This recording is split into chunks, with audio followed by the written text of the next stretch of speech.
So for us and for our riders of what we like, kind of the markets we tend to focus on.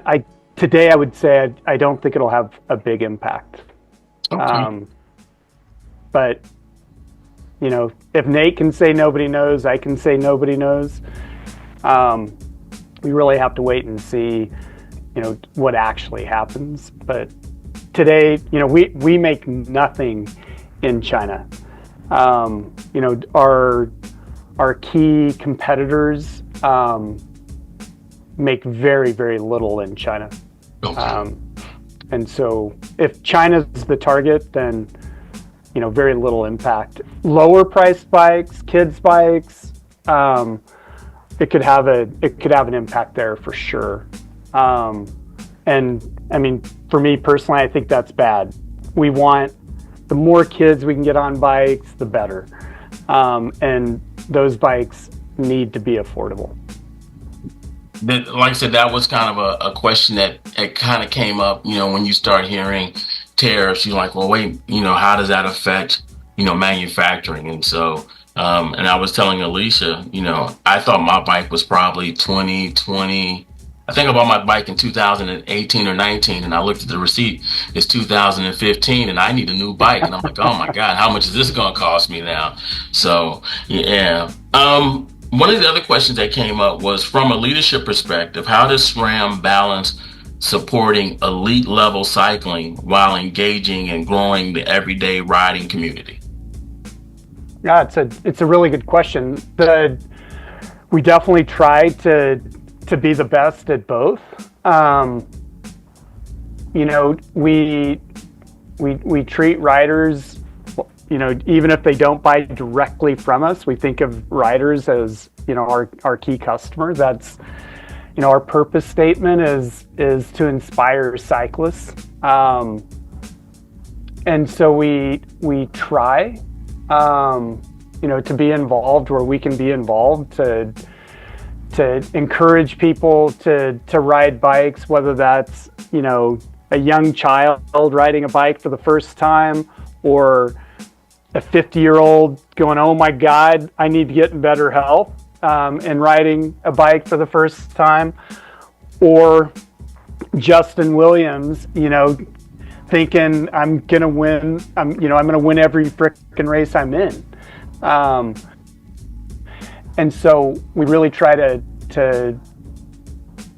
serve all of those riders.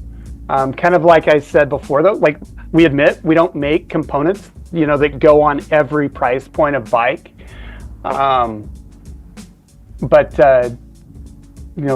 frankly, I don't care what brand a kid is riding, when they're riding their first bike. If it's SRAM, it gives me goosebumps, like full transparency. But I just want to see a kid on a bike. And we try to influence that really through our community programs, our advocacy programs, our, call it government relations programs, our support of, like in the US would be People for Bikes, where they help get, more trails, more safe infrastructure in place so people can really enjoy riding their bike. Did that answer your question, Bill? Or Yeah. It did, and it made me think of one more question, and then we're going to kind of wrap up because, like I said, I didn't want to keep you long. So when I got into cycling, I really didn't know anything about components, and even now I don't know a lot. I just know that in my club at the time, there were the guys that were the fast guys, and you looked at their bike and you saw the zip rims, or you saw,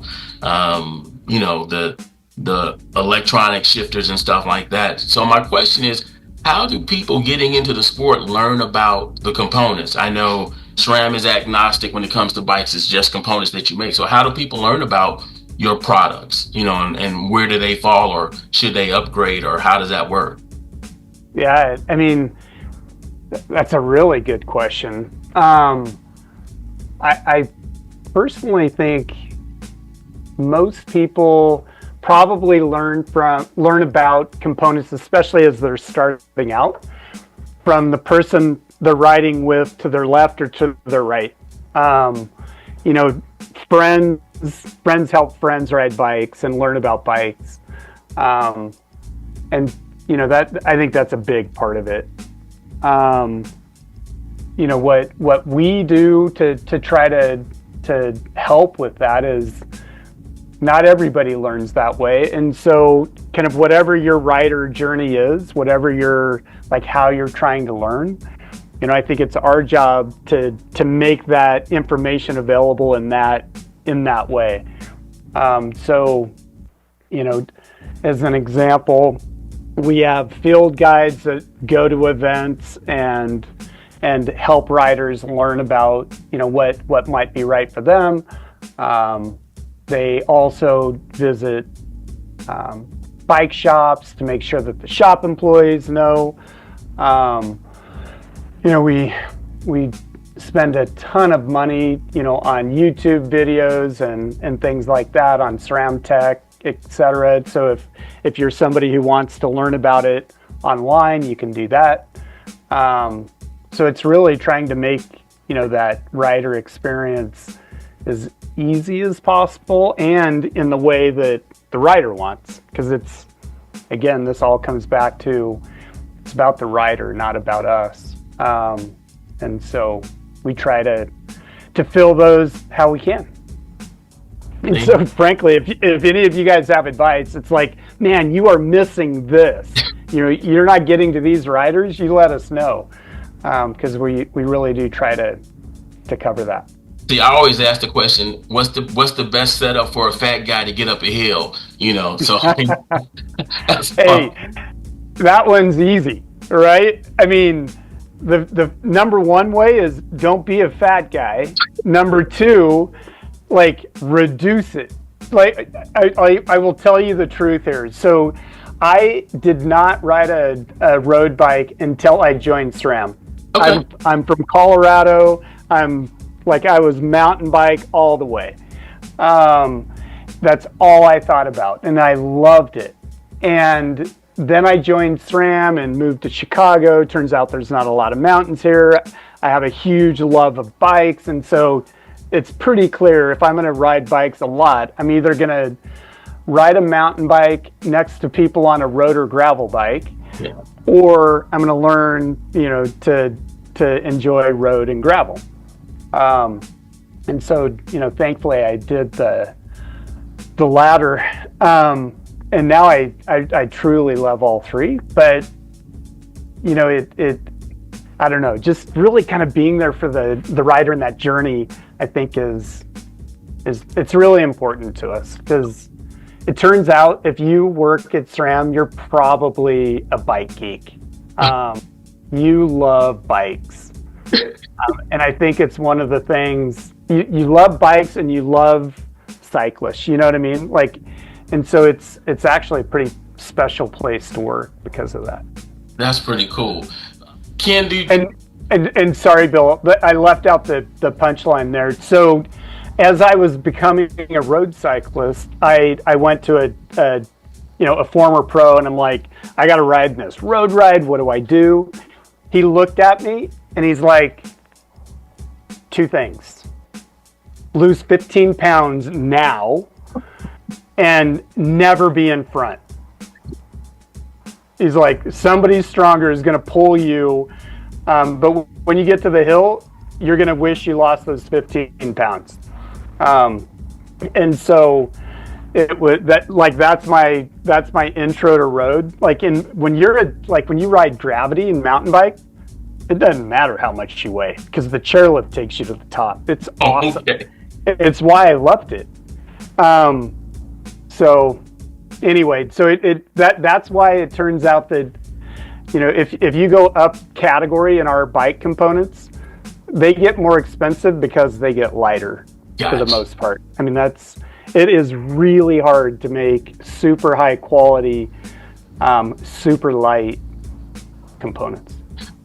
All right, the 15 pounds, I think I can get and I'll just have to ride behind everybody else that's on the call because I'm normally going to be last, and I've come accustomed to that for right now. But I'm gonna get there. All right. So Listen, I'll just be the one in here to say that us thickums can do it too. It don't matter. I'll beat Ken up a hill. He can You be will. 100 pounds lighter than me, and I'll beat Ken up a hill. So don't sleep on us thickums, okay? We can do this. sounds like a plan. Sounds Alicia, like a I plan. still need to. If yeah, I agree with you. Like I get passed by people way bigger than me all the time. I'm just a horrible climber. Same. I am Same. I am too. But you know what? The one thing that I love is that I'll just keep going. You know, I refuse to get off the bike to go up the hill. If it takes me all day, I'll eventually get there. But the payoff is on the way down. That's when being a big guy pays you back. So, It's so true. all And I right, mean that go that ahead, sense Ken. of accomplishment, no matter how long it takes, once you reach that peak, it's pretty freaking good. Yeah. That is the best part of my day is coming down the mountain. So here we're gonna try to see if we can do the drawing of the numbers. I think we should be able to see it. Okay, and then I see random number generator. Yep. I just hit it, and the winner is drum roll. I knew I could get a drum roll. 164. Kim Mitchell, MTLICC. Ken Mitchell. Okay. Ken Mitchell. All right. And tell you what we're Bill, gonna do. since you don't know this one, it's pretty clear this wasn't a plant. Yeah, that's Louisville. You right, Michael Lee. That's Louisville. Cool. Yep. All right. So, So Kim, if you remember, close enough. the very important part of this challenge piece is that pay it forward. So with this brand new head unit, please make sure to pay it forward, the old one you were using, so that someone else can join the challenge next time. there you go. Hey Alicia, are you sitting in front of That's your me. computer? Of course I am. Okay, bring up the bonus Karoo. You get to draw that one. And if you share your What? screen, if you share your Oh, screen, this is getting exciting. All right. I'm going to get it set up. And sharing my screen. Boop. I just need to. Here we are. Can you all see that? yep. Okay. So, do you want to explain the bonus Karoo, Mr. Bill? So the bonus Karoo, basically, look, again, I was sharing with you early on, and I think I forgot to record it. The foundation of the ride challenge was for us to build community, for us to come together, have fun, and enjoy riding. And so, typically in the ride challenge, you normally know the top 1-2% of the cyclists, and so we've always have been trying to find a way to recognize all of the other cyclists in a way.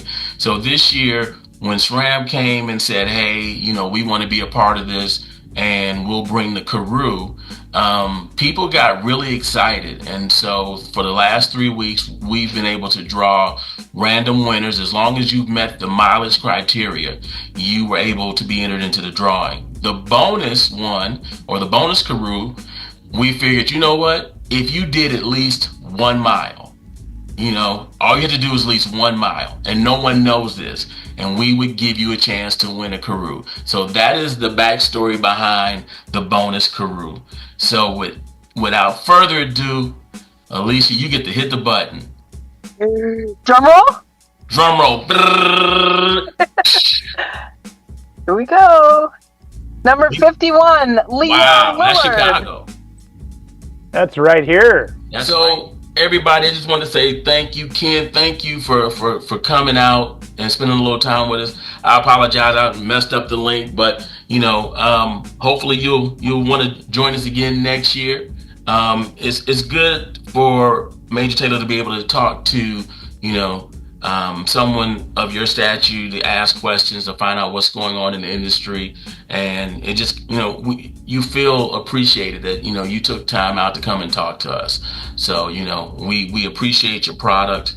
I appreciate all of the help that you've done and support for Major Taylor. We're looking forward to having you in California. Alicia will be out there, I know for sure.